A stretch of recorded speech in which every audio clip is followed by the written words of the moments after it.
ஏய் என்னடா பால் போறீங்க? ஒரு கையில அடிச்சிட்டு இருக்கான்டா. யாரா அவர் இந்த அடி அடிச்சுட்டு இருக்காரு? இவருக்குலாம் நமக்கு மேட்ச் வந்து அவ்வளவுதான்டா. டே ஆமாண்ணா சூப்பரா அடிச்சுக்கிறாரு. இவங்க பாராட்ட கூட மாட்டேங்கிறாங்க. டேய் மேட்ச் பார்க்க வந்தீங்கன்னா தயவுசெய்து மேட்சை மட்டும் பாருங்க, தேவையெல்லாம் பேசாதீங்க. Batsman 50 17 balls. சரியான காடிங்க. டே 17 பால்ஸ் அடிச்சுக்கிறாரு, அது கூட அப்ரிஷியேட் பண்ணாம நின்று இருக்காங்க. என்ன டீம் இது இப்படி நின்னு இருக்காங்க? டேய் விளையாட தெரிஞ்சா விளையாடணும், பேச தெரிஞ்சா பேசணும், சரியா? இப்ப பேசிட்டீங்கல்ல, இப்ப எங்களுக்கு மேட்ச் முடிஞ்சிருச்சு இல்ல, இப்ப அடுத்த மேட்ச் எங்களுக்கு தான். ஓகே, அதே பேட்ஸ்மேன் தான் ஆட போறான். இப்ப பாருங்க அவனை.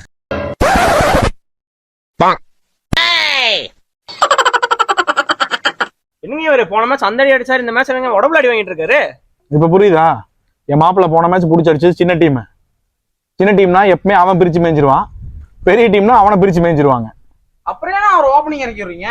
10 வருஷமா அவனும் ஓப்பனிங் கேட்டு பழகிட்டான், நாங்களும் கொடுத்து பழகிட்டோம். சரி விடுங்க. இந்த மாதிரி உங்க டீம்லயும் சின்ன டீமை பிடிச்சி அடிச்சுட்டு சீன் போடுற பிளேயர் இருந்தா அந்த பிளேயரை மறக்காம டேக் பண்ணி விடுங்க.